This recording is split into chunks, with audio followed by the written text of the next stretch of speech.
Hi everyone, welcome to SR Academy. 6th standard term 2 புக்குங்க. இதில் mathematics புக்கில் இயல் 1 first lesson எண்கள் நம்பர் சிஸ்டம் போட்டித் தேர்வுக்கு தயாராகிற உங்களுக்கு இந்த வீடியோவில் பயிற்சி 1.1 இதில் இருக்கிற எல்லா 1 மார்க்கையும் பார்க்க போகிறோம். இரு அடுத்தடுத்த ஒற்றை எண்களின் வேறுபாடு. அடுத்தடுத்த ஒற்றை எண்ணா பாருங்கள் 1, 3, 5 அப்படின்னு இருக்குது. வேறுபாடு அப்படின்னா வித்தியாசம் மைனஸ் பண்ணணும். 5ல் 3 போனால் 2 வரும், 3ல் 1 போனால் 2 வரும். ஸோ எந்த இரண்டு அடுத்தடுத்த ஒற்றை எண்கள் ஆட் நம்பர்ஸோட different will be 2 only. Answer 2. அடுத்து இரட்டை எண்களில் ஒரே ஒரு பகா எண். கவனிங்க, ரொம்ப முக்கியமான கேள்வி. இரட்டை எண்களில் ஒரே ஒரு பகா எண் தான் இருக்குது, அது 2 மட்டும்தான். சரிங்களா? 2 பகா எண். சார் 1ன்றது ஒரு ஸ்பெஷல் இருக்குது. இது பகு எண்ணும் அல்ல, பகா எண்ணும் அல்ல. 1 என்பது பகு எண்ணும் அல்ல, பகா எண்ணும் அல்ல. ஒரே ஒரு இரட்டைப்படை பகா எண் எதுன்னு கேட்டால் 2 மட்டும்தான். பின்வரும் எண்களில் எது பகா எண் அல்ல, அதாவது எது பகு எண்ணு கேட்குறாங்க. பகா எண் என்பதற்கு இங்கிலீஷில் ப்ரைம் நம்பர்னு பேர். காம்போசைட் நம்பர் அப்படின்னா அது பகு எண். கவனிங்க, 92 பகா எண் அல்ல, அது ஒரு பகு எண். சார் எப்படி சார் அப்படின்னா, நான் இப்போ தான் சொன்னேன் இரட்டைப்படை பகா எண் ஒன்று தான், 2 மட்டும்தான். ஸோ இது ஒரு இரட்டை எண், அதனால் இது பகு எண் தான். அடுத்த கேள்வி, 27 என்ற எண்ணின் காரணிகளின் கூடுதல் என்ன? இப்போ 27ன்னு ஒரு நம்பர் இருக்குது, இதனோட காரணிகள் ஃபேக்டர்ஸ் அல்லது டிவைசர்ஸ். காரணிகள் என்ற வார்த்தையும் வகுத்திகள் என்ற வார்த்தையும் நமது புக்கில் ஒன்றாகவே பயன்படுத்தப்பட்டுள்ளது. ஸோ நம்ம 27 எந்தெந்த வாய்ப்பாட்டில் வரும் அப்படின்னு முதல்ல எழுதணும். அதுதான் காரணிகள், ஃபேக்டர்ஸ். ஸோ 1ஆம் வாய்ப்பாட்டில் வரும். ஸோ 1 என்பது எல்லா நம்பருக்கும் காரணி. அப்புறம் 2ஆம் வாய்ப்பாட்டில் வருமானா வராது. 3ஆம் வாய்ப்பாட்டில் வரும், அத்தோட 9 டேபிளில் வரும், அத்தோட 27 டேபிளில் வரும். ஸோ 1ம் 27ம் அதே நம்பரும் வந்துடுச்சு. இப்போ இவற்றின் கூடுதல் என்ன பாருங்கள், 30 40 வருது. 27 என்ற எண்ணின் காரணிகளின் கூடுதல் 40. ஒரு எண்ணின் காரணிகள் இங்கே கொடுத்துருக்காங்க அப்படின்னா அந்த எண் என்ன? ஸோ கொடுத்துருக்கிற விடையிலிருந்து நீங்கள் இதை பாருங்கள். 80 முதல் எண் ஒரு காரணி. 1ஆம் நம்பர் எல்லா நம்பருக்குமே வரும், அப்போ அதே எண் கண்டிப்பாக வரும். ஓகேவா?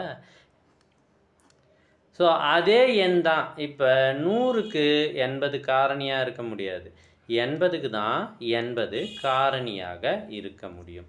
இப்போ 27ல் என்ன பார்த்தோம், 1 வரும், அதே எண்ணும் வரும். அப்போ 80க்கும் 1 வரும், கடைசி காரணியாக அதே எண் வரும்.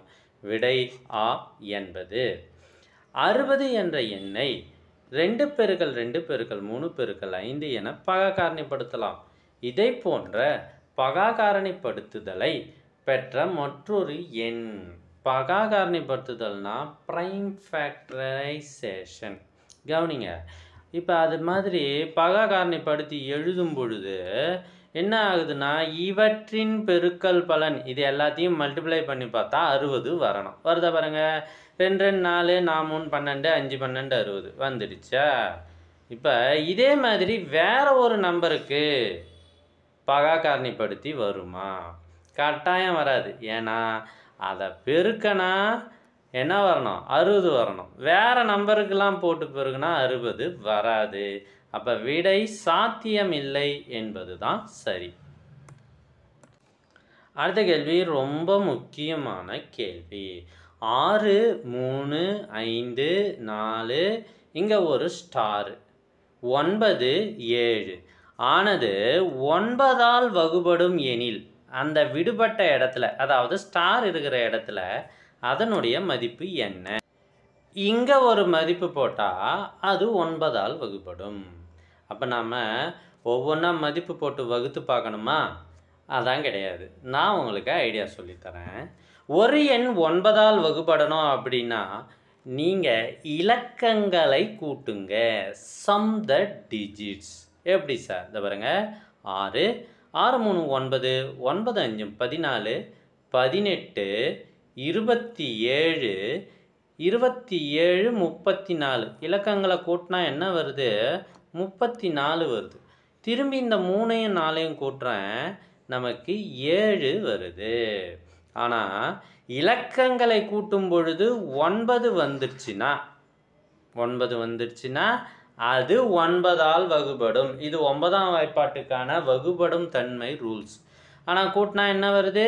7 வருது. அப்போ இங்கே என்ன போட்டால் 9 வரும்? 2 போட்டால் 9 வரும். ஸோ 2 போடுங்க, கணக்கை முடிங்க. ஸோ இது ஈஸியாக இருக்கும் பாருங்கள். அடுத்தது 87,846 என்ற எண்ணானது டேஷால் வகுபடும். மீண்டும் ஒரு வகுபடும் தன்மைக்கான கணக்கு. இது முதல்ல பாருங்கள், 2ஆல் வகுபடுமா? ஆமாம், கடைசி எண் இரட்டை எண் 0 2 4 6 8 முடிஞ்சால் 2ஆல் வகுபடும். இது உண்மைதான். 3ஆல் வகுபடுமா? சரி, 3ஆல் வகுபடுமான்னு எப்படி தெரியுமா கண்டுபிடிக்கணும்?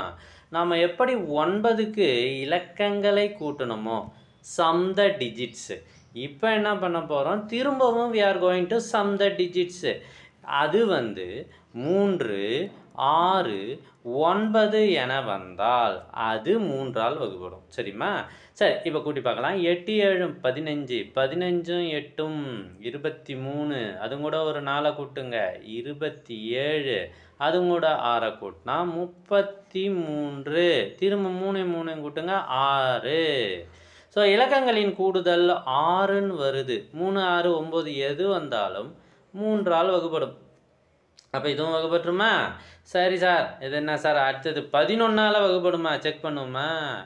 11ஆல் வகுபடுமான்றதை எப்படி கண்டுபிடிக்கணும்? 1 to 1 இலக்கத்தை நாம் கூட்டணும்.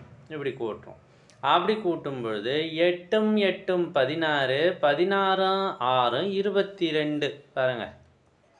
இப்போ விடுபட்ட இலக்கத்தை கூட்டுறோம். 7 4 11. இப்போ டிஃபரன்ஸ் கண்டுபிடிக்கிறோம், 11. ஸோ இது மாதிரி செய்து அந்த டிஃபரன்ஸ் 11ஆகவோ அல்லது 0ஆகவோ வந்தால் அது 11ஆல் வகுபடும். ஓகேங்களா? இந்த விஷயம்லாம் நல்லா தெரிஞ்சுக்கோங்க. இப்போ சார் என்ன சார், 2ஆலையும் வகுபடும், 3ஆலையும் வகுபடும், 11ஆலையும் வகுபடும். அப்போ விடை இவை அனைத்தாலும் வகுபடும். பயிற்சி 1.1 இருக்கிற எல்லா 1 மார்க்கையும் நம்ம பார்த்தாச்சு.